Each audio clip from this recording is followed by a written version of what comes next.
Nós aqui com Miss Portugal, Marina, para nos conversar un tiki y sa conta bayendo con él. Estaba hablando en nuestro idioma, Claro. papiamento, que también tiene un poco de palabras de portugués. Verdad. Marina, estamos a muy pocas horas a la noche final. Verdad. ¿Cómo te sientes? Cuéntanos. Muy bien, el apoyo ha sido tremendo y me ha encantado no solo la preliminar, pero ayer también. Se siente que las personas les gusta el Miss Universo y les gusta también apoyar a las chicas y todas creo que nos sentimos apoyadas, eso es lo más importante.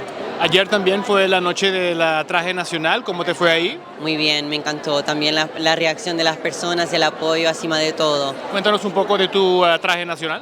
Sí, mi traje nacional era inspirado en la implementación de la República en Portugal, cuando se acabó la monarquía, hace como 113 años, y yo fui coronada ese día. Y hace muchos años que yo ya tenía una idea de que quería traer algo inspirado en esa imagen tan icónica de la República Portuguesa en cuanto a una mujer.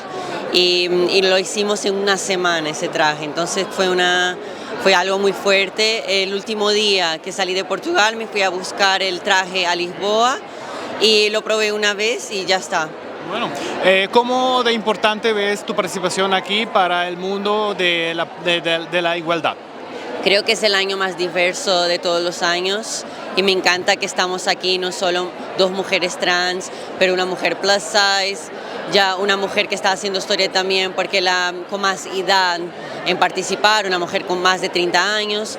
También hemos visto dos mujeres casadas y con hijos y creo que todo esto simplemente enseña a las personas en casa que nada nos puede limitar en cuanto a mujeres. Tus saludos para la gente de Aruba y el mundo. Claro. Hola Aruba, besitos y muchísimas gracias por el apoyo.